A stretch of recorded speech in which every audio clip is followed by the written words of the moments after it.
30 elite engineers failed, and a billionaire CEO laughed until a poor mechanic touched the Ferrari. One calm answer silenced the room. The engine roared to life, and everyone realized true power isn't wealth or status, but skill, humility, and integrity. Let's get started. The Ferrari showroom in Los Angeles glowed under crystal lights, its polished floors reflecting red curves worth more than most homes. Executives, engineers, and designers stood in uneasy silence around a silent Ferrari, beautiful, expensive, and completely dead. 30 specialists had tried. 30 had failed. Embarrassment hung thick in the air. Victoria Langford, a powerful female CEO in her late 40s, stood with folded arms. She owned half the room through money and influence. Used to obedience and quick results, she was furious. The Ferrari was meant to impress investors. Instead, it had humiliated her in front of everyone. Her daughter Emily, 24 and sharp-eyed, watched quietly from the side.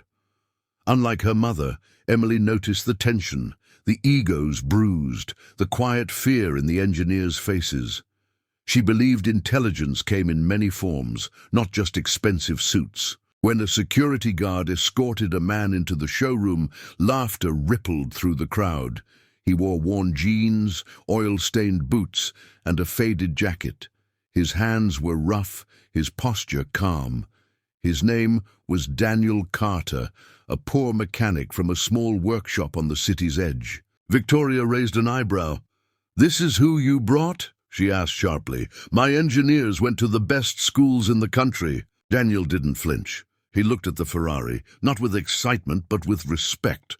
Machines spoke to him differently. He listened more than he talked. Victoria smirked, her voice loud enough for everyone.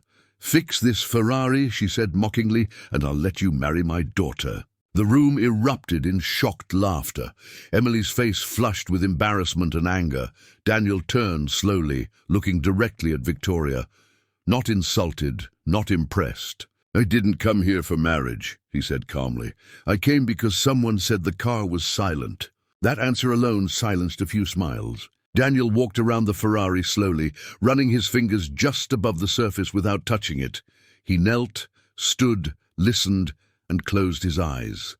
Engineers whispered behind him, mocking his silence. Minutes passed, then an hour. Daniel requested only basic tools, no computers, no assistants, just time. He removed panels carefully, placing each bolt aside in perfect order. His movements were unhurried, respectful, almost reverent. Emily found herself watching closely, fascinated by his focus. He wasn't proving anything, he was solving something. Victoria grew impatient. "You're wasting our time," she snapped. Daniel didn't respond. He studied the engine like a doctor listens to a heartbeat. Then he paused and frowned. The problem wasn't complexity. It was arrogance. Someone had forced a system override, ignoring the engine's natural balance. Daniel adjusted one component barely noticeable to the eye. He cleaned, recalibrated, and waited. "Try now," he said quietly. The head engineer hesitated, then turned the key. The Ferrari roared to life. Smooth, powerful, perfect. Gasps filled the showroom. Engineers stared in disbelief. Phones dropped. Smiles vanished. Victoria froze. Emily's eyes widened, not at the car, but at the man. Daniel wiped his hands and stepped back. Victoria approached slowly, her confidence shaken. "How did you do that?" she asked. Daniel met her gaze. "Machines don't fail because they're expensive," he said. "They fail because people stop listening." Silence followed. Victoria glanced at her daughter, then back at Daniel. "My offer still stands," she said, trying to regain control.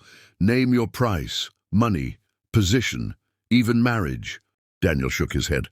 "I don't need wealth to feel valuable," he replied, "and marriage isn't a reward for skill." Emily smiled softly. Victoria felt something unfamiliar, humility.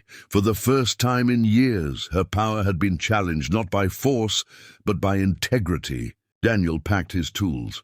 "Your Ferrari is fixed," he said, "but something else here needs work too." He nodded toward the room, not accusingly but honestly. Emily stepped forward. "Thank you," she said sincerely, "for the car and the lesson."